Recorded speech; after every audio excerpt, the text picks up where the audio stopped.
Matilda by Roald Dahl.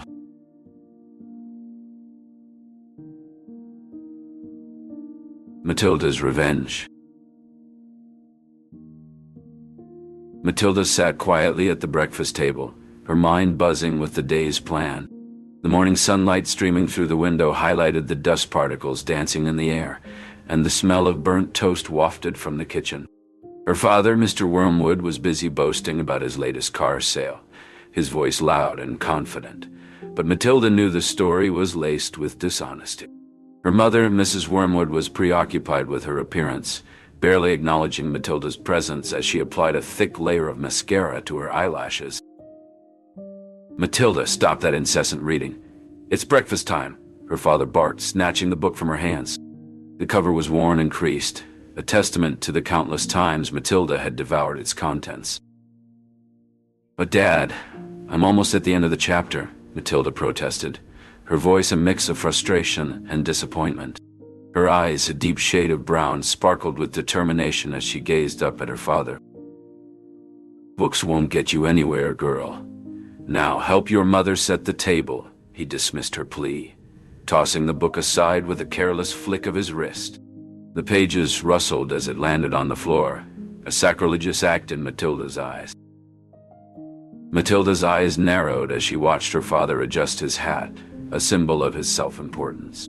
The hat, a gaudy brown fedora, was adorned with a flashy feather, and Matilda knew it was his favorite. Today, however, it would become a symbol of Matilda's silent rebellion. Later that evening, as her father prepared to leave for work, an unusual struggle ensued. His hat, which usually slid off with ease, refused to budge.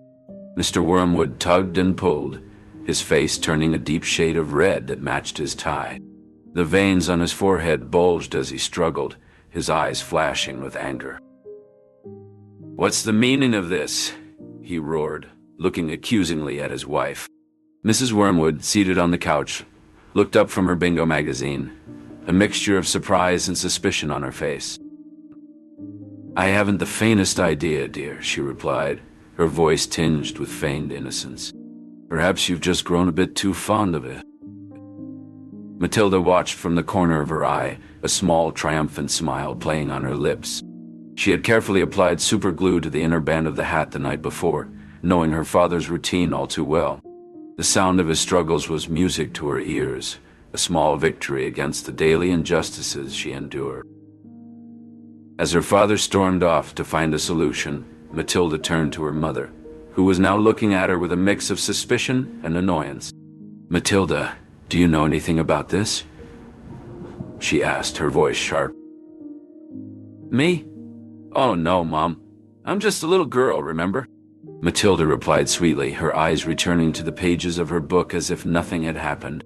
The words blurred together as she gazed at the page, her mind racing with the consequences of her actions. The rest of the day passed with an unusual quietness in the Wormwood household. Matilda's father had eventually freed himself from the hat, but not without sacrificing a few tufts of hair and his dignity. Mrs. Wormwood, on the other hand, had decided to spend the afternoon out, avoiding any further mishaps that might occur at home. That night, as Matilda lay in bed, she couldn't help but reflect on the day's events. The moon cast an eerie glow through her window, illuminating the shadows on her wall. She knew that her small acts of rebellion wouldn't change her parents overnight, but they gave her a sense of empowerment, a feeling that she was taking control of her own life. The thought sent a shiver down her spine as she drifted off to sleep, her heart pounding with excitement and anticipation for the next day's adventures. Solace in reading. Matilda sat cross-legged on her bedroom floor, surrounded by books. The soft afternoon light filtered through the curtains, casting a warm glow on the pages before her. She was lost in the world of great expectations, her mind dancing with the vivid imagery of Dickensian London. "Matilda, what are you doing with all those books?" Her mother's voice cut through the silence like a knife. Mrs. Wormwood stood in the doorway, shaking her head. "I'm reading, Mum. These stories, they take me places, wonderful places," Matilda replied without looking up. "Reading, always reading. Why can't you be normal and watch the telly like other children? Her mother scoffed. But Matilda didn't hear her. She was already back in the world of her book, walking alongside Pip and dreaming of grand adventures. It was here in these bound pages that she found her solace, her escape from the drabness of her daily life. The next day at school, Matilda approached Miss Honey's desk with a hesitant step. "Miss Honey, I finished Great Expectations last night. It was like I could see everything happening right before my eyes." Miss Honey looked up from her papers, her face breaking into a gentle smile.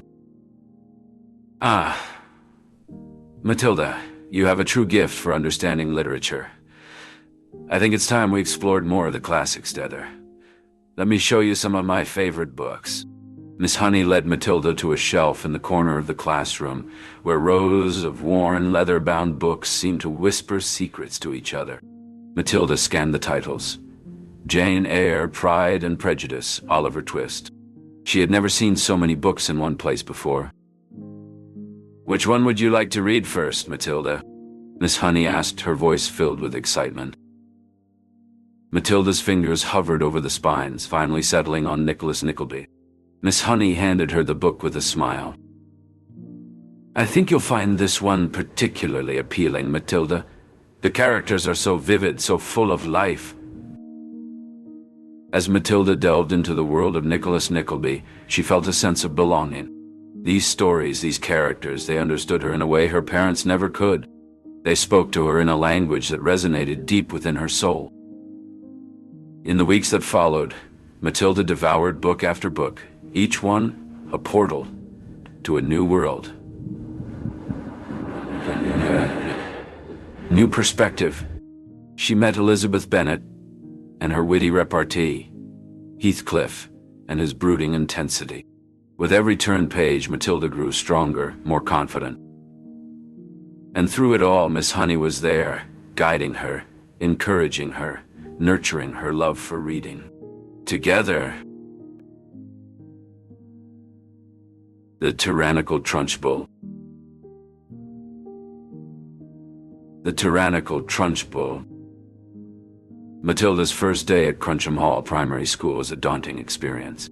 As she walked through the corridors, she couldn't help but feel intimidated by the looming presence of Miss Trunchbull, the headmistress. Miss Trunchbull was a giant of a woman, with a face like a bulldog and a muscular build that seemed to exude menace. She towered over everyone, her bull neck, big shoulders, thick arms, sinewy wrists, and powerful legs making her an imposing figure. In class, Matilda witnessed Miss Trunchbull's tyrannical behavior firsthand. When Amanda Thripp forgot to bring her homework, Miss Trunchbull seized her by the pigtails, swung her around her head, and threw her over the playground fence. "You'll learn to remember your homework, you little worm," Miss Trunchbull bellowed, as Amanda lay crying on the other side of the fence. Later that day, during recess, Matilda approached Miss Honey, who was sitting on a bench watching the students play. "Miss Honey, why is Miss Trunchbull so mean?" Matilda asked, her eyes wide with concern. Miss Honey's expression softened, and she placed a gentle hand on Matilda's shoulder. "Yes, Miss Trunchbull can be very intimidating, but don't worry, Matilda. You're a bright and capable student. I'm sure you'll do just fine." As the day went on, Matilda saw firsthand the terror that Miss Trunchbull inspired in the children. She marched through the corridors with long strides and arms a-swinging, snorting as she went, and plowing through groups of children like a tank. Her unfeminine and eccentric clothing, a brown cotton smock, wide leather belt, bottle green breeches, green stockings with turn-up tops, and flat-heeled brown brogues, only added to her menacing aura. Despite feeling intimidated, Matilda refused to back down.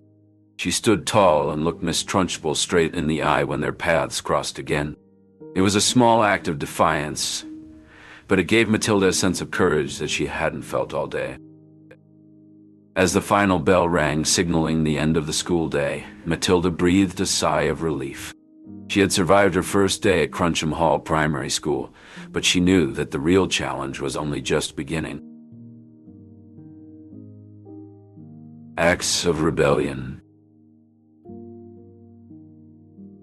Matilda felt a sense of camaraderie with her classmates, especially when facing Miss Trunchbull. Though terrified of the headmistress, they shared a desire for justice and a spark of rebellion.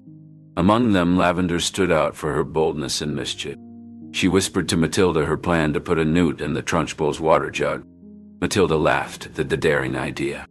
Lavender explained her strategy to sneak into the classroom during lunch unnoticed. After lunch, the students filed into the classroom, exchanging excited glances, anticipating the Trunchbull's reaction. Lavender had executed her plan perfectly, placing the newt in the water jug just before the headmistress entered. As the Trunchbull began her lesson, she poured herself a glass of water, then noticed something moving in it. Disgusted, she demanded to know who was responsible for the prank. The students remained silent, the tension thick in the room. The Trunchbull, furious, threatened to expel them all if the culprit wasn't revealed.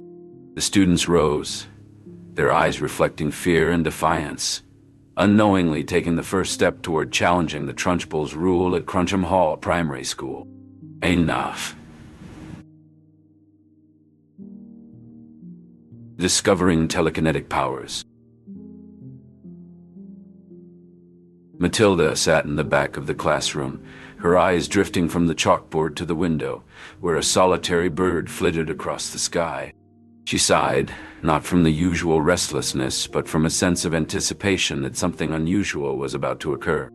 Her attention was drawn to a glass of water on Miss Honey's desk, the sunlight catching its surface and casting a rainbow on the wall. "Matilda, are you with us?" Miss Honey's gentle voice broke through her daydream. "Yes, Miss Honey," Matilda replied, her focus sharpening on the glass. A curious thought crossed her mind. Could she move it without touching it? As if on cue, the glass gave a slight shudder. Miss Honey, noticing the intense look in Matilda's eyes, approached with a blend of concern and intrigue. "Is everything all right, dear?" Matilda nodded, her mind racing with the possibilities of what she had just witnessed. She directed her will at the glass once more, and to her astonishment, it slid an inch across the desk. "Did you see that?" Matilda whispered, a thrill of excitement coursing through her. Miss Honey, now standing close, observed the glass intently. "See what, Matilda?" The glass. It moved. Matilda could hardly contain her wonder. Taking a deep breath, she focused intently, and the glass moved again, this time more decisively across the desk. Miss Honey's face was a canvas of emotions, astonishment mixed with a deep sense of care. "Matilda, it's incredible," she breathed, her voice tinged with awe and a hint of protective caution. "You must be feeling so many things right now." Matilda's heart raced. She was awash with a cocktail of emotions, elation at her newfound ability, yet a twinge of fear at the unknown.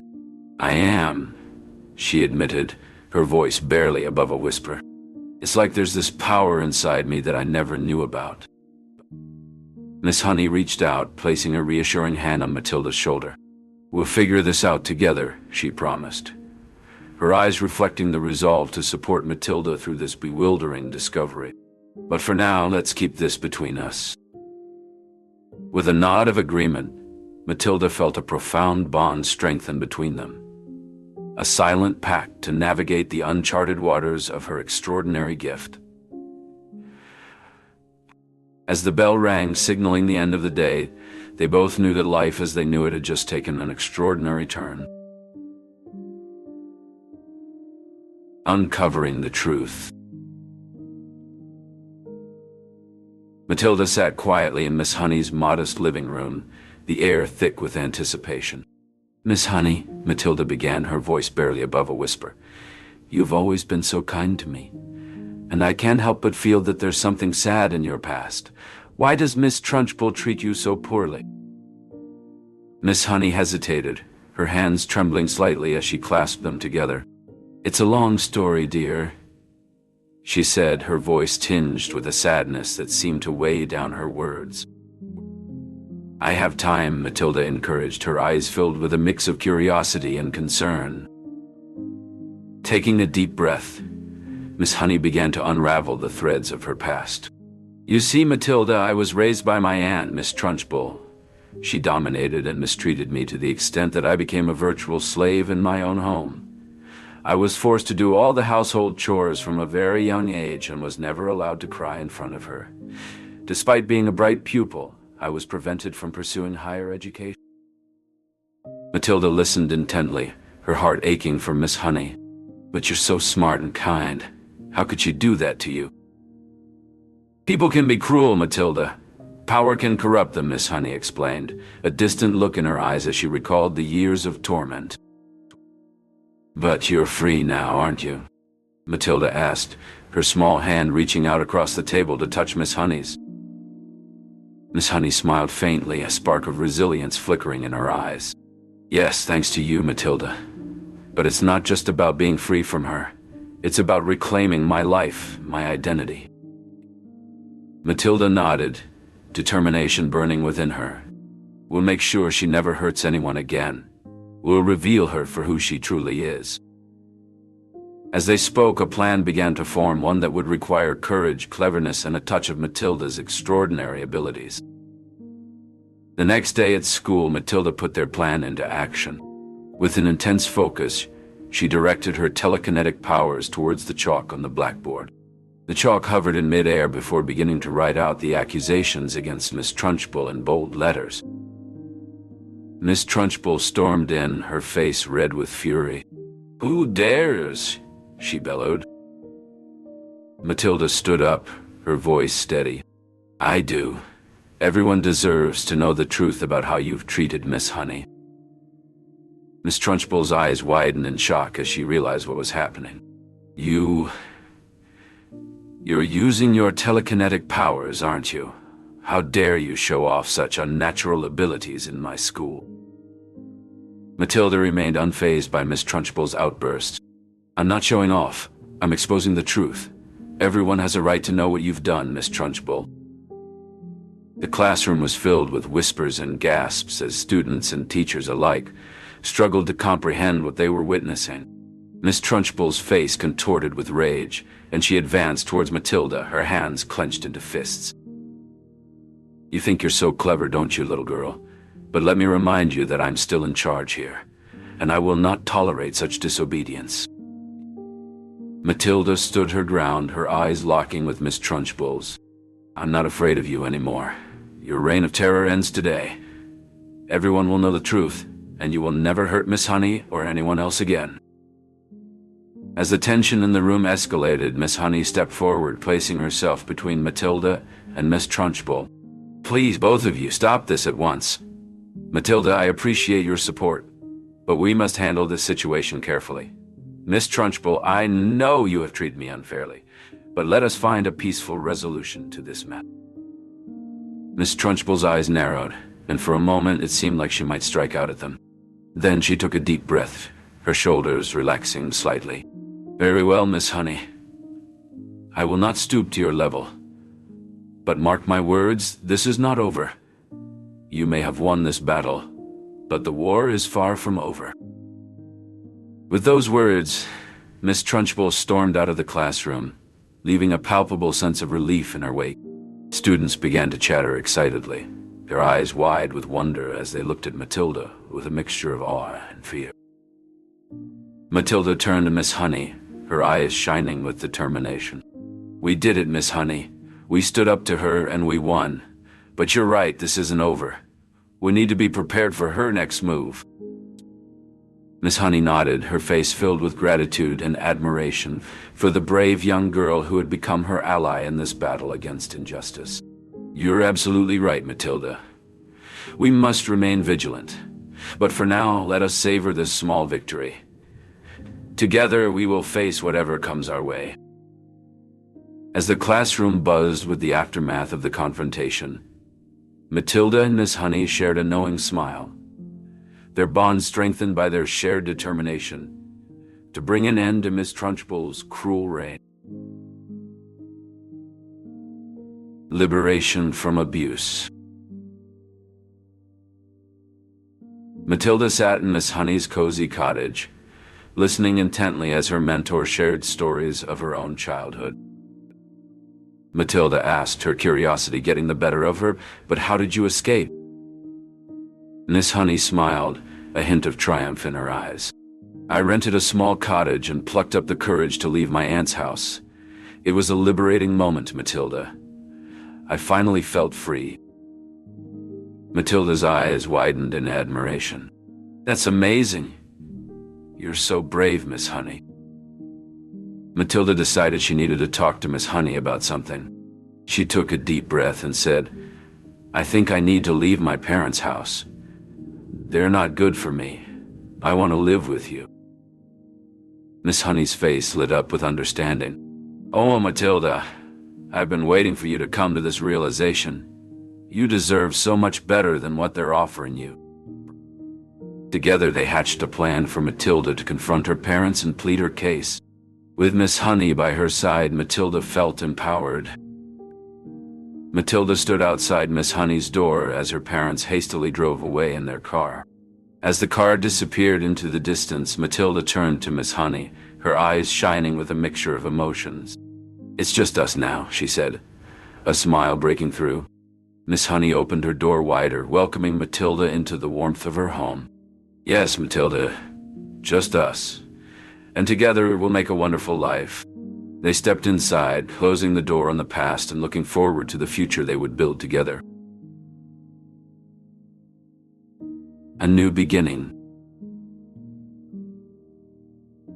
Matilda stood at the doorway, the weight of her suitcase a tangible reminder of the step she was about to take. Welcome home, said Miss Honey, her voice a soft echo in the quiet space.